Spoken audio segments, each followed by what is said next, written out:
اگر کوئی اصول اچھا ہے تو وہ ہمیشہ اچھائی کا سرچشمہ ہوگا۔ کسی وحشی کے لیے اچھے تہذیبی اصولوں میں کھچاؤ نہیں ہوتا۔ دنیا کے تمام سونے اور جواہرات وقت کے مقابلے میں کوئی حیثیت نہیں رکھتے۔ وقت کی آہٹ کی آواز کوئی نہیں سن سکتا۔ غیبت کا بہترین کفارہ یہ ہے کہ جس کی غیبت کی ہے اس سے معافی طلب کی جائے۔ اس سے بہتر غیبت کا کفارہ اور کوئی نہیں۔ اپنے دل کی خامیاں دور کرتے ہوئے ہی سچ کا علم حاصل کرنا ممکن ہے، اور اس کے علاوہ دانش مندی اور امن کی جانب لے جانے والا کوئی اور راستہ نہیں۔ جو بندہ اپنے دوستوں کے ساتھ پیار کرتا ہے وہ اس کتے سے بڑھ کر نہیں ہے جو اپنے ٹکڑا ڈالنے والے کے سامنے دم ہلاتا ہے۔ انسان کا پیارا اپنے دشمنوں کے ساتھ ہونا چاہیے۔ جو انسان اپنی خواہشوں کی تسکین کے بجائے اپنی خواہشوں کو محدود کرتا ہے وہی کامیاب ہوتا ہے اور وہی اپنی منزل کو جلد پہنچتا ہے۔ مسکراہٹ کی قیمت کچھ بھی نہیں، لیکن اس کا فائدہ بہت زیادہ ہے۔ یہ ایک لمحہ میں چلی جاتی ہے لیکن اپنی مٹھاس چھوڑ جاتی ہے۔ خوش خلقی ایک پھول کی مانند ہے جس کی خوشبو سے سب لوگ کھنچے چلے آتے ہیں۔ پھول کی خوشبو کی طرح خوش خلقی بھی جگہ جگہ پھیل جاتی ہے۔ مومن آپس میں ایک دوسرے کے ساتھ نرم برتاؤ کرتے ہیں۔ ان میں مکمل طور پر رحم کا جذبہ موجود ہوتا ہے، اور یہی لوگ دشمنوں کے مقابلہ میں سیسا پلائی دیوار ثابت ہوتے ہیں۔ اکثر بہت زیادہ چاشنی بہت زیادہ تلخی میں بدل جاتی ہے۔ دنیا میں چند لوگ ایسے بھی ہیں جو صرف پیدا ہونا جانتے ہیں، مرنا نہیں۔ آنسو کرب کا ثبوت ہے۔ جب روح کا روح سے وصال ہوتا ہے تو آپ کو آنسو آ جاتے ہیں۔ منافق وہ ہے جو اسلام سے محبت کرے اور مسلمانوں سے نفرت۔ ان سے مصاحفہ مت کرو جن کے ہاتھ بے گناہ کے ظلم و ستم سے رنگے ہوئے ہوں۔ بڑے آدمیوں کے المیے بھی بڑے ہوا کرتے ہیں۔ دو چیزیں ایسی ہیں جن سے ہمیں کسی صورت بھی منہ نہیں موڑنا چاہیے، ورنہ ضلالت کا گڑھا ہمارا مقدر ہوگا۔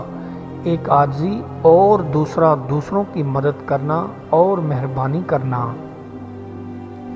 جو حرام کی کمائی ہوئی چیزوں سے لطف اندوز ہوتا ہے ان چیزوں کی لذت تو ختم ہو جاتی ہے لیکن ان کا گناہ باقی رہتا ہے۔ اللہ کے ساتھ اپنے سارے دل، اپنی ساری جان، اپنی ساری عقل اور اپنی ساری طاقت سے محبت رکھ، اور انسانوں سے اپنے برابر محبت رکھ۔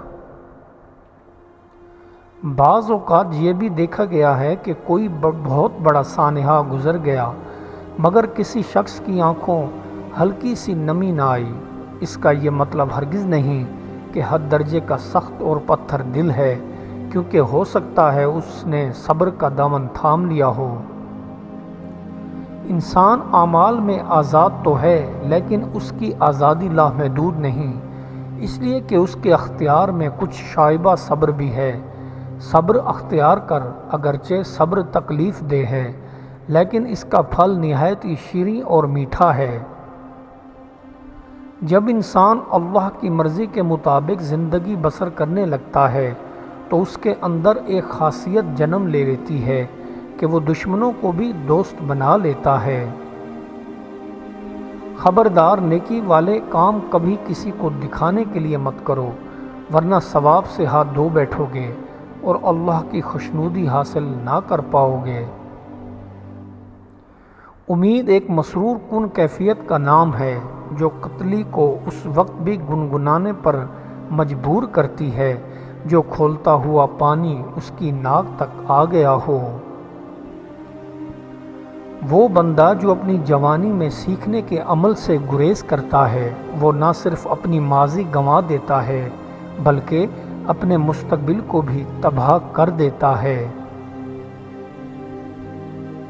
ہم خوبصورتی اور حسن کی تلاش میں دنیا کی خاک چھانتے رہتے ہیں، حالانکہ یہ ہمارے اندر موجود ہونا چاہیے۔ اگر یہ ہمارے اندر موجود نہیں ہے تو ہم اسے کہیں بھی نہ پا سکیں گے۔ نصیحت جتنی زیادہ نرمی سے کی جائے اتنی زیادہ دل پر اثر کرتی ہے۔ جو انسان اپنے اندر ہمت نہیں رکھتا ہو کبھی بلند مقام پر نہیں پہنچ سکتا۔ جو وقت گزر گیا وہ واپس نہیں آ سکے گا۔ گزرے ہوئے پر افسوس چھوڑ کر جو وقت اب تمہارے پاس ہے اس میں نیک کام کرتے جاؤ۔ خوبصورتی کی تلاش میں ہم پوری دنیا کا چکر کیوں نہ لگا لیں، اگر خوبصورتی ہمارے دل میں نہیں ہوگی تو ہمیں کہیں نہیں ملے گی۔ بزدل اور ہچکچانے والے کے لیے ہر بات ناممکن ہے، کیونکہ وہ ایسا ہی سمجھتا ہے۔ محنتی اور ذہین آدمی کے لیے بہت کم باتیں ناممکن ہوتی ہیں۔ وقت کی قدر کرو، یہ بے بہا شے ہے اور انسان ہر وقت خسارہ میں ہے، سوائے اس انسان کے جو اپنا وقت نیک کاموں میں اور دوسروں کی مدد کرنے میں صرف کرتا ہے۔ کسی کے لیے سروری کا باعث بننا بہت آسان ہے۔ اپنے مخاطب کی تھوڑی سی تعریف کر دیجئے۔ دانش مندی اور آہستگی۔ جو تیز دوڑتے ہیں ٹھوکر کھاتے ہیں۔ مطلوب کے قرب کا احساس طالب کے لیے کتنی بڑی نعمت ہے۔ عشق کے مسافروں سے پوچھو محبوب سے دوری کتنی دردناک ہوتی ہے۔ زندگی ہمیشہ غیر متوقع اور نئی نئی چیزوں سے متعارف کرواتی ہے۔ ہمیں اپنے کان اور آنکھیں کھول کر ہر دم چوکنا رہنا چاہیے۔ زندگی ایک عجوبہ ہر کسی کے سمجھ میں آنے والا فلسفہ نہیں۔ جہالت تکبر میں بے تحاشا اضافے کا سبب بنتا ہے۔ جو بندہ جتنا کم جانتا ہوگا اس میں جہالت کی مقدار اتنی ہی زیادہ ہوگی۔ جب طاقت ننگی ہو کر سامنے آ جائے تو پھر وقوع ملکی ہو یا بین الاقوامی، ایسی طاقت کا استعمال زیادہ سنگ دل اور صفاقانہ ہو جاتا ہے۔ دوستی کا نازک دھاگا دراصل فرشتوں نے تھام رکھا ہے۔ محبت اور اخلاص کی پریاں جس کی حفاظت کرتی ہوں، دنیا کی مخالفت اسے کیسے توڑ سکتی ہے؟ ہر ایک انسان میں ایک ایسا فطری ملکہ پوشیدہ ہے جس کے ذریعے وہ نتائج معلوم کیے بغیر فقط نظر سے خیر و شر معلوم کر سکتا ہے۔ بد مزاجی، غلط فہمی، جھگڑے وغیرہ کا عالمگیر راز ہنسی میں چھپا ہے۔ آپ بھی ہنسی کا سہارا لیں، آپ کی 1000 تکالیف اور دکھ ختم ہو جائیں گے۔ بے شک کل کا دن آج کے دن کے قریب ہے کہ آج کا دن اپنی موجودہ حالت کے ساتھ گزر جاتا ہے، اس کے بعد متصل کل کا دن آ جاتا ہے۔ عظیم ترین رکھنے والوں کی سوانح عمریاں مختصر ترین ہوتی ہیں۔ جو کتابیں سر راہ جلائی جاتی ہیں وہی دنیا میں روشنی بکھیرتی ہیں۔ جب انسان شیر کو مارنے نیت سے جنگل کو جاتا ہے تو اسے شکار کھیلنا کہتے ہیں، لیکن شیر انسان کو مارنے کے لیے حملہ کرتا ہے تو اسے درندگی کے نام سے پکارا جاتا ہے۔ جرم اور انصاف میں صرف اتنا ہی فرق ہے۔ حاملہ اونٹنی کے سر پر ہاتھ پھیرو، چند دنوں میں غیب سے بے بہا دولت آنا شروع ہو جائے گی۔ عورتوں سے بھرا بازار ایسی جگہ ہے جہاں شیطان انڈے دیتا ہے اور بچے دیتا ہے، وہاں پر جانے سے پرہیز کرو ورنہ تباہ ہو جاؤ گے۔ شیطانی وسوسے کی سب سے بڑی تاثیر یہ ہے کہ وہ انسان کو کافر بنا دے اور دین سے نکال باہر کرے۔ حجاب نفسانی کو دور کرنے اور طبیعت کو دنیا کی لذتوں سے باز رکھنے میں موت کے ذکر سے زیادہ نفع بخش کوئی اور شے نہیں ہے۔